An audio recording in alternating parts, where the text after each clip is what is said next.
Hi everyone, my name is Iben and today is World Conservation Day and we're celebrating that with another Zoopedia drop and some extra footage of the new Scottish Highlands Reserve, which absolutely looks incredible. But before we go into that, I'm going to take a look at the newly dropped animals. We're going to start off with the American bullfrog right here, and just like with the other exhibit animals, I think the model and texture hasn't really changed much.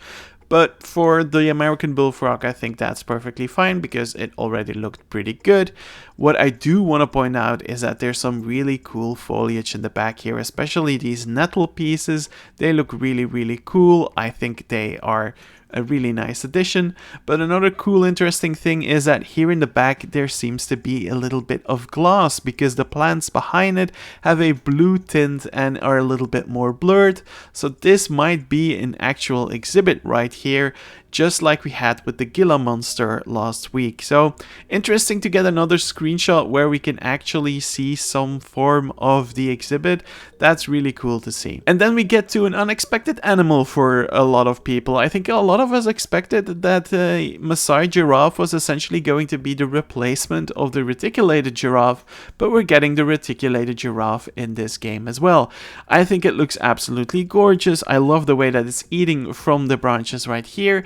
I only have one small thing of feedback, and that right here, the pattern on the ossicones, a new word for me. I didn't know that that was the word for these little horns on the giraffe.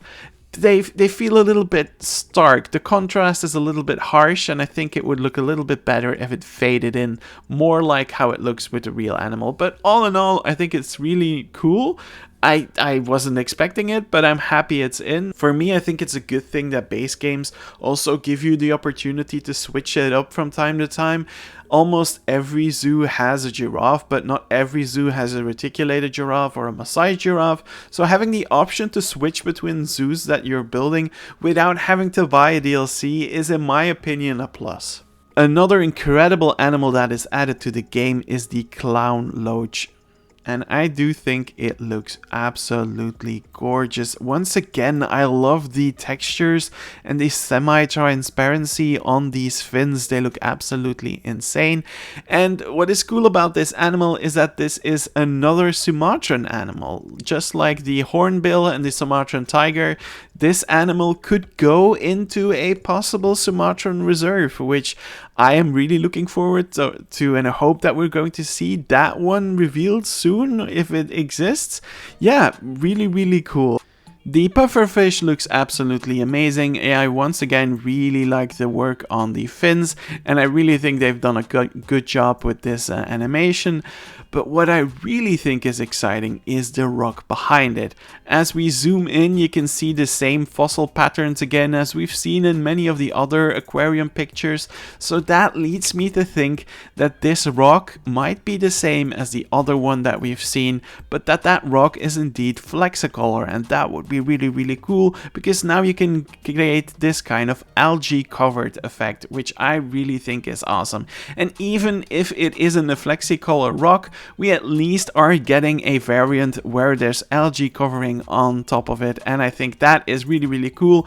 I've been really looking forward to something like this. So yeah, genuinely excited about a rock piece in this picture. Spotted in quite a few videos so far is the Pacific sardine. I think it looks absolutely incredible. As always, I do think the fish in this game look really good. The textures are really nice. I really love the fins. Once again, yeah, no comments from me. I think this looks pretty darn good. And the same can be said about the golden trevally. Once again, this is an animal that I think we've already seen in the trailers so far. And yeah, once again, it looks really cool. I really like all of the texture work. I think it all blends in really cool. And yeah, once again, I really love the semi-transparency with these fins. It's a feature that I keep repeating, but I really like the way it looks. I also really love how this, water just gradually becomes darker and blurrier. Yeah, that's a really cool feature, and I'm happy that's something that is included in the game. And finally, we have the diamondback terrapin. As with the other exhibit animals, this is the same model and texture again, but frankly, again, this animal already looked really cool. Once again, I'm really intrigued by all of this underwater foliage. I do think these are the plants that were also in the aquatic pack, at least these on the side. I'm not entirely sure about these in the middle, but they look absolutely gorgeous. So yeah, really happy that those are in. Now, let's take a look at the wildlife reserve footage. The first thing that I want to highlight is how amazing this terrain looks. I once again think this is a massive improvement compared to the first game. Just look at all those puddles, look at all those little grasses and details. I think the terrain in this game is such a step up from the first game. Just look at all the water puddles right over there. That is absolutely incredible. What I also love here are the clouds in the background and just the overall look of the sunlight. That looks gorgeous. It is such a beautiful sight to see. A blink and you'll miss it thing is this little leaf that is twirling around in the air. So that is pretty cool. If I remember it correctly, there were some effect pieces in the first game where there were like leaves dropping from the air. So it's nice to see that something like that is still included in this game. In this frame we get to see another log piece, and when the camera slowly moves we can actually see yet another log piece we pass through, and I think once again I'm so incredibly happy that we're getting a lot of log pieces. That's really cool. In the back you can even see a tree stump, which is absolutely gorgeous once again. Really excited about those. And in this shot specifically you can once again see what I think are these little mud bank pieces. This is a kind of piece we've been asking for such a long time, and I'm really happy that it seems to be included into the game. I genuinely hope that it is a Flexicolor piece, and if it is, then I'm going to be so excited. And that was everything for today's Zoopedia drop. Let me know what you think. How do you feel about getting another giraffe in the base game, and what do you think this means for the other base game animals from the first game? Do you think those are going to make a return as well, or do you consider this to be like more of a one-time thing? Do everything you want to do. Like, comment and subscribe, and I hope to see you all again on this channel for more Planet Zoo 2 news.